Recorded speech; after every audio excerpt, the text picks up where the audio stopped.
At a Senate Finance Committee hearing on Thursday, Treasury Secretary Scott Bessent and Democrat senators squared off on everything from Trump's one big beautiful bill to his tariff policy.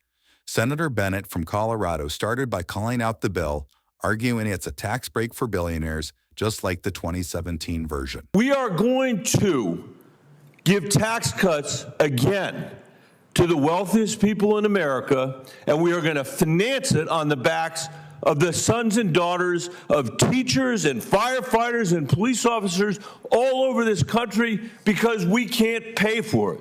Because the Treasury Secretary discovered somehow that domestic discretionary spending is only 15% of the budget, and therefore you can't balance it there. Well, sir, we had a referendum on November 5th. You certainly did. I agree with policies.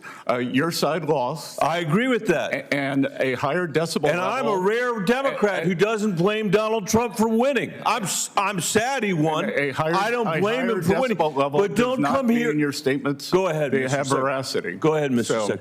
What? Higher decibel level does not give your statements more veracity. My statements are true, if that's the word, if that's what you mean by veracity. Then Ranking Member Wyden grilled Bessent on tariffs. So at your nomination hearing, I asked you whether Americans would pay the blanket tariffs that President Trump wanted to impose, and you said no. Now, since then, a number of analysts have said these tariffs are going to hit American families like a wrecking ball, something like $2,500 a year. Bessent was quick to point out not all retailers are raising prices, however. While Walmart plans to, Amazon and Home Depot will not. Do American consumers pay the tariffs? Again, Senator, you are cherry picking because Walmart makes decisions based on their customers. Two other very large retailers, and this is not an advertisement for them, Amazon and Home Depot have chosen not to pass on tariffs. And there seems to be a new version of TDS, which I would call tariff derangement syndrome.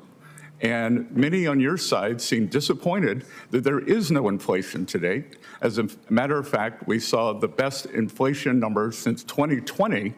So there has been nothing passed on. There has been no tariff recession. So no inflation, no recession due to tariffs.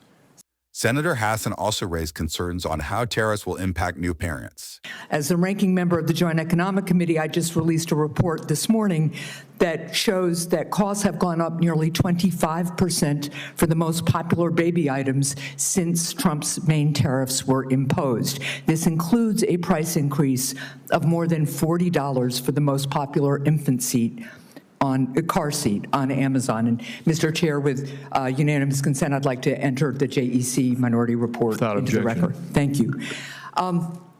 Secretary, with his reckless tariffs, the president has imposed a 10% national sales tax on imports into our country. So, Mr. Secretary, do Americans pay tariffs?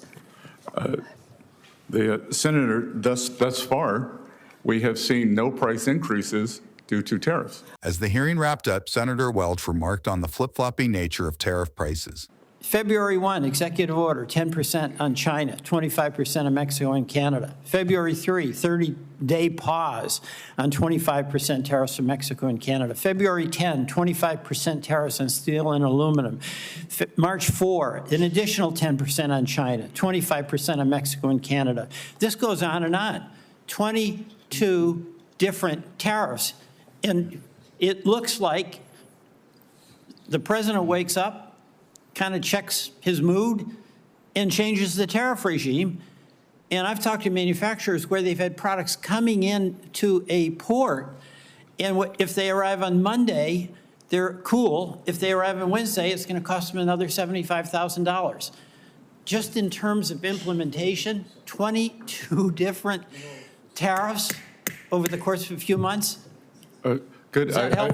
I'm mindful. This will be my last question. Yeah, I'm just saying, Senator, if you're familiar with game theory, it's called strategic uncertainty, and it's also called negotiations. 13 days ago, On a Friday, President Trump threatened the EU with 50% tariffs. The EU was not negotiating in good faith. Within 10 hours, we had calls from 5 European leaders and a call with Ursula von der Leyen. So you may call this a flip-flop. I call this a negotiating strategy, and this is the way negotiating strategies work. For more congressional news, stay tuned to Congress Clips, and thanks for watching.